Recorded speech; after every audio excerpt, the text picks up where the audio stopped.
And tonight, a rideshare passenger is going public with her story after she says a Lyft driver dropped her off but sped off with all of her belongings. Yeah, this victim says happened Monday morning in San Francisco near Hayes Valley.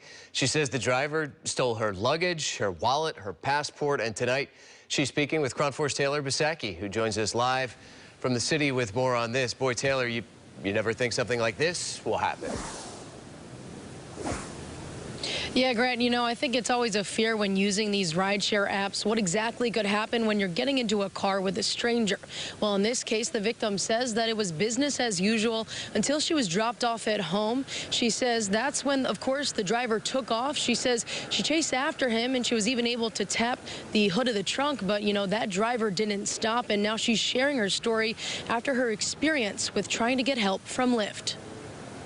I went around to the back of the car expecting him to open the trunk so I could receive my luggage, but instead he just speeds off very suddenly, and I was running after the car. I even managed to get a tap in on the hood of the trunk, but he sped off so quickly. This Lyft passenger, who wishes to remain anonymous out of fear of retaliation, says she ordered a Lyft Monday morning from the inner Richmond to her home just a couple of miles away in San Francisco when her Lyft driver's behavior suddenly changed. While the driver helped her load all of her luggage into his car at the beginning of the trip, he arrived at her destination and instead sped off with all of her belongings, including a suitcase, tote bag, wallet, and her passport. After many failed attempts to call and message the driver, she filed a police report. The police attempted to contact the driver while I continued to reach out to Lyft with absolutely no response other than that they would follow up with it via email. I called their helpline several times that day,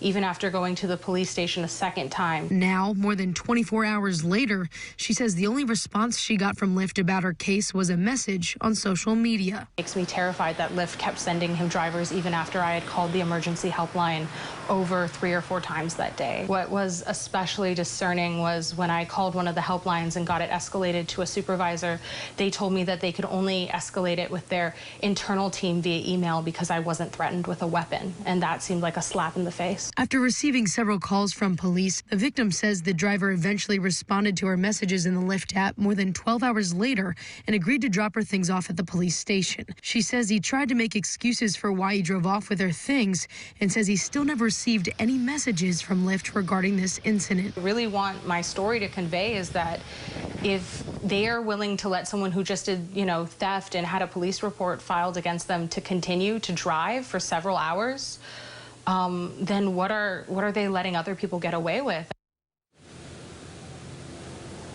Now, we reached out to Lyft about this incident and asked whether that driver was being investigated or what sort of protocols they have in place when this sort of thing happens. We have not heard back from Lyft just yet. Live in San Francisco, Taylor Bisacki, KRON 4 News.